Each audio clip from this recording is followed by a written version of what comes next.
Ada sebagian orang berpikir kalau dia sudah sholat, dia sudah taubat, dia sudah berzakat, dia sudah berzikir, maka hidupnya akan tenang, hidupnya akan senang, hidupnya akan kenyang, karena dia sudah dekat dengan Allah.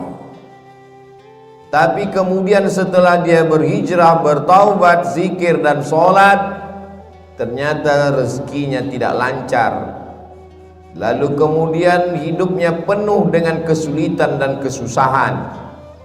Muncul bertanya-tanya dalam hatinya, mana keadilan Tuhan? Tidak sedikit manusia modern yang awalnya buat dosa maksiat, lalu kemudian bertaubat, kembali lagi, bahkan menjadi, na'udzubillah, menjadi lebih jahat dari sebelumnya. Ini semua berawal dari salah berpikir. Orang yang salah berpikir nanti dia akan salah bicara.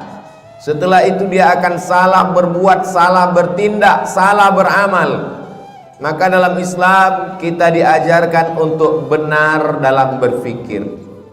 Kalau kita sudah hijrah, sudah taubat, sudah sholat, sudah zikir, sudah zakat, bukan berarti ujian tidak datang menerpa hidup kita.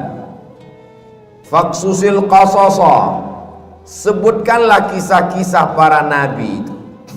Sebutkanlah satu di antara nabi yang tidak ada ujiannya.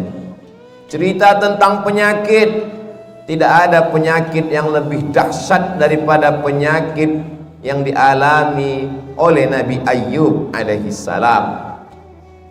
Bercerita tentang ditolak jamaah, tidak ada nabi yang paling mengerikan ditolak oleh umatnya melebihi Nabi Nuh alaihissalam. Nabi Yunus juga demikian, sampai masuk ke dalam laut mereka campakkan dari atas bahtera, tenggelam dalam 3 kegelapan, gelap malam, gelap laut, dan gelap perut ikan. Bercerita tentang kesusahan dan kesulitan, diusir dari kampung halaman, dimusuhi oleh paman kandung, mereka lempar pakai batu, berdarah pelipisnya, retak giginya. Tidak ada yang lebih hebat daripada ujian Sayyidina wa Maulana Muhammad sallallahu alaihi wasallam.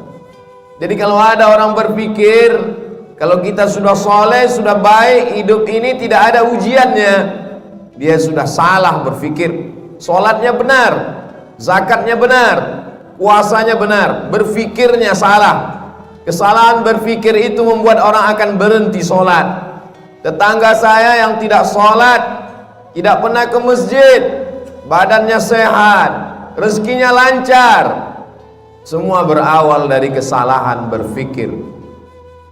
Hidup ini adalah ujian. Ujian itu tidak hanya penyakit, ujian tidak hanya kemiskinan. Bahkan dalam Quran dikatakan wa balawnahum bil hasanat, kami uji mereka dengan yang enak-enak. Jabatan adalah ujian. Di antara yang diuji dengan jabatan adalah Nabi Daud alaihissalam. Harta adalah ujian. Di antara nabi yang diuji dengan harta adalah Nabi Sulaiman alaihissalam. Kebagusan paras rupa yang ganteng juga adalah ujian. Di antara nabi yang diuji dengan paras rupa yang ganteng itu adalah Nabi Yusuf alaihissalam. Jadi ujian itu ada kalanya datang dalam bentuk kenikmatan, tapi ada juga ujian itu dalam penyakit, kemiskinan, kesusahan, kemelaratan. Maka kalau kita pahami dengan baik, semuanya adalah ujian. Yang lulus siapa? Yang lulus adalah orang kaya yang bisa menggunakan hartanya untuk menolong agama Allah. Yang lurus adalah orang yang punya kuasa, tapi sehari dipakai untuk berpuasa, sehari dipakai untuk makan. Itulah dia Nabi Daud. Ahabbus shaum ilallah shaumi Daud. Puasa yang paling disukai Allah, puasa Nabi Daud. Mengapa demikian? Walaupun dia berkuasa, tapi harinya dia bagi. Yasumu yauman, sehari dia berpuasa, wa yuftiru yauman, sehari dia makan, sehari dia pakai untuk mengingat Allah, sehari dia pakai untuk mengatur rakyatnya, dan mengatur rakyat itu juga dapat pahala dari Allah Subhanahu wa ta'ala. Jadi kalau kita berpahaman, berpikiran benar, insya Allah apapun yang datang kepada kita, kita anggap sebagai ujian. Datang senang, ujian. Datang susah, ujian. Datang harta, ujian. Datang miskin juga ujian. Orang yang berharta lulus ketika harta itu tidak sampai ke dalam hatinya, hanya sampai di tapak tangannya. Dia hanya menerima, setelah itu dia kasih kembali. Terima kasih. Dia bangunkan ke pesantren, dia bangunkan ke masjid, maka dia lulus ujian harta. Orang yang miskin bagaimana lulus ujiannya? Dia bersabar, tapi dia tetap berusaha, berikhtiar. Ahlus sunnah wal jamaah tidak membiarkan diri dalam kemelaratan. Innallaha la yughayyiru ma biqaumin hatta yughayyiru ma bi anfusihim. Allah tidak merubah suatu kaum sampai mereka berusaha untuk merubah diri mereka sendiri. Gunakan potensi yang ada pada diri, jalin silaturahim, buka usaha. Tetap tidak datang keuntungan, berarti sudah ditakdirkan Allah untuk bersabar. Orang kaya bersyukur, balasannya la in syakartum la azidannakum. Kau bersyukur, ku tambah nikmat. Orang miskin bersabar, balasannya innama yuwaffas sabiruna ajrahum bighairi hisab. Orang yang sabar diberikan balasan bighairi hisab, tanpa ada yang bisa menghitungnya. Hanya Allah saja yang tahu hitungannya. Balasannya a'dadtu li'ibadiyas salihin, kusiapkan balasan untuk hamba-hambaku yang soleh. Mala a'yunun ra'at, belum pernah dilihat mata, wala udhunun sami'at, belum pernah didengar telinga, wala khatara ala qalbi bashar, belum pernah terlintas di hati manusia.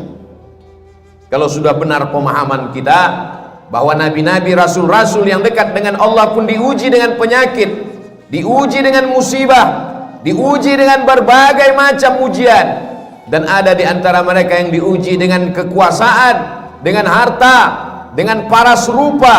Ada di antara mereka yang diuji dengan kesakitan, kemelaratan, terusir dari kaumnya. Fahamlah kita bahwa kalau kita sholat, kita bisa kaya, kita juga bisa susah. Kalau kita sudah hijrah, sudah taubat, kita bisa sehat, kita pun juga bisa sakit. Sehingga kalau sudah hijrah, sudah taubat, datang penyakit silih berganti, datang ujian, bisnisnya jatuh, sholatnya tidak berhenti, dia tidak merajuk, tidak ngambek, tidak marah kepada Allah, karena dia tahu Allah menguji aku. Liyabluwani, Allah sedang menguji aku. Aashkur, apakah aku bersyukur? Am akfur, atau aku menjadi kufur kepada Allah Subhanahu wa ta'ala. Semua berawal dari kesalahan berfikir. Afala tatafakkarun, kenapa kamu tidak berfikir? Afala ta'qilun, kenapa tidak menggunakan akal pikiran? Tidak ada yang sulit bagi Allah Subhanahu wa ta'ala. Allah Maha Kuasa, fa'alul lima yurid. Dia berbuat sesuai kehendaknya, bukan kehendak atasannya. Dia tidak punya atasan. Wa huwa ala kulli syai'in qadir. Dia Maha Kuasa atas segala sesuatu. Tidak ada yang menguasainya. Tidak ada yang perlu membutuhkan proses waktu bagi Allah. Innama amruhu idza arada syai'an ay yaqula lahu kun fayakun. Maka ketika Nabi Ayyub alaihissalam makin parah penyakitnya, dia tidak mengeluh kepada Allah. Dia tidak mengatakan aku ini nabi, kenapa aku bisa sakit? Dia hanya berkata, Rabbi anni massaniyad-durru wa anta arhamur rahimin. Rabbi, ya Allah, anni, aku, massaniyad-durru, aku kena penyakit, wa anta arhamur rahimin, engkau maha penyayang di antara yang sayang. Kalau kita teliti satu persatu doa Nabi Ayyub itu, tidak ada dia minta sembuh, Rabbi, ya Allah, anni, sesungguhnya aku, massaniyad durru, aku kena penyakit, wa anta arhamur rahimin, engkau maha penyayang di antara yang sayang. Lalu di mana kita yang meneteskan air mata hanya karena sesuatu yang belum ada apa-apanya dibandingkan Nabi Ayyub alaihissalam? Anaknya meninggal, kebunnya kering kerontang, hujan tidak turun, binatang ternaknya mati semua, malang tak dapat ditolak, untung tak dapat diraih, penyakit datang silih berganti. Imannya tidak berubah, dia malu meminta kepada Allah Subhanahu wa ta'ala. Begitu juga ketika Nabi Yunus alaihissalam masuk ke dalam perut ikan, dia tidak ada mengeluh, dia tidak ada meminta kepada Allah, dia hanya berkata la ilaha illa anta subhanak inni kuntu minadh dhalimin. Sekarang kita teliti satu-satu perkata doanya itu. La ilaha, tiada Tuhan, illa anta, melainkan engkau, subhanak, maha suci engkau, inni, sesungguhnya aku, kuntu minadh dhalimin, aku termasuk orang yang zalim. Tidak ada dia minta keluarkan aku dari perut ikan ini, ya Allah, aku ini nabi, kenapa aku terusir dari kampungku?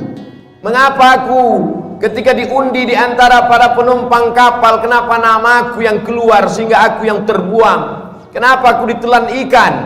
Tidak ada. Dia hanya berkata la ilaha illa anta subhanak inni kuntu minadh dhalimin. Mereka adalah orang-orang yang sudah putus hakikat tauhidnya.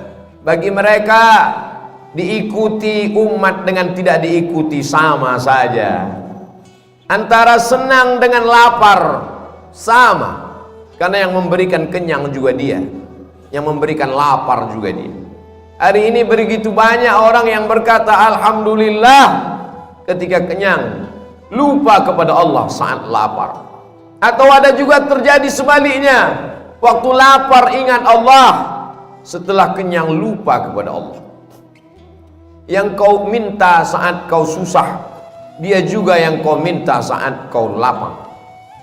Yang kau minta saat kau senang, dia juga yang kau sembah saat kau susah. Allah, qul huwallah, dialah Allah. Tidak ada Tuhan baik, tidak ada Tuhan jahat.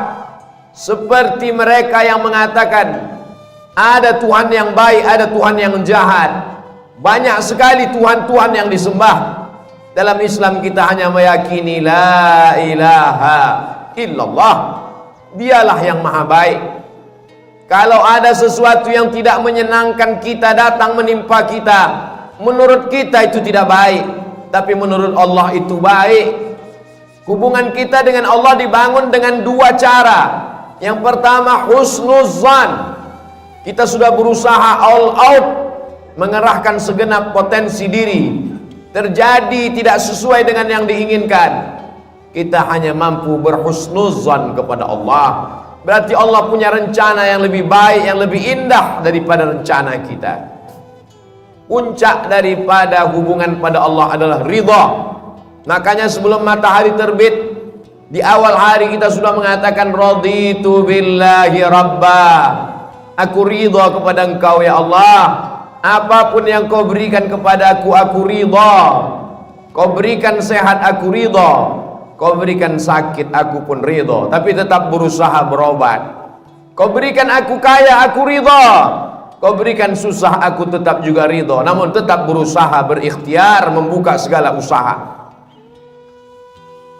Orang yang masuk ke dalam surga itu nanti ditanya Allah, ya ahlal jannah, hai penghuni surga, kamu sudah mendapatkan semua balasan, mau apa lagi? Penghuni surga menjawab, ada satu yang belum kami dapat. Apa?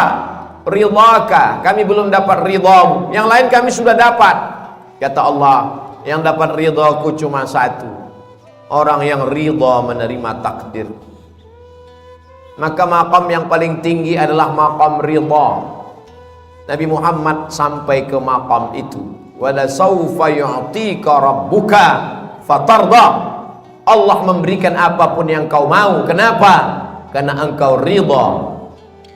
Man lam yarda biqada'i, siapa yang tidak ridha menerima takdirku, walam yasbir bibalai, tidak sabar menerima ujianku, falyatlub rabban siwaya, carilah Tuhan selain aku. Syirik, kafir, murtad, na'udzubillah wal iyadzu billah. Allah menyelamatkan kita sampai anak cucu kita hingga hari kiamat daripada berpaling daripada Allah hanya gara-gara tidak tahan menerima ujian. Tidak ada yang bisa menguatkan hati kita kecuali Allah. Wasta'inu, minta tolonglah kepada Allah, bisabri, dengan banyak-banyak sabar, wassalah, dengan banyak-banyak salat. Kalau ujian hidup ini berat, angkat kedua tangan. Besar ujian ini, lebih besar Allah. Allahu Akbar. Setelah itu katakan dalam hati, Allahu Akbar kabira. Tidak ada apa-apanya ujian ini, engkau lebih besar. Walhamdulillahi katsira, segala puji hanya milik engkau. Wa subhanallahi bukratan wa asila, pagi petang siang dan malam yang suci hanya engkau. Aku adalah makhluk yang kotor, banyak silap, banyak salah, banyak dosa. Setelah itu mengakulah kepada Allah, wajjahtu wajhiya, aku hadapkan wajahku kepadamu ya Allah. Wajjahtu wajhiya lilladzi fataras samawati wal arda hanifan musliman wa ma ana minal musyrikin. Serahkan semuanya pada Allah. Inna salati wa nusuki wa mahyaya wa mamati lillahi rabbil alamin. Jangan meminta kepada dukun, jangan minta kepada benda keramat. La syarika lahu wa bidzalika umirtu wa ana minal muslimin. Aku orang yang berserah diri kepadamu. Wala tamutunna illa wa antum muslimun. Jangan mati melainkan dalam keadaan muslim. Siapa muslim? Bersyahadat, salat, zakat, puasa, haji. Ya, tapi muslim yang sesungguhnya orang yang menyerahkan dirinya kepada Allah Subhanahu wa ta'ala.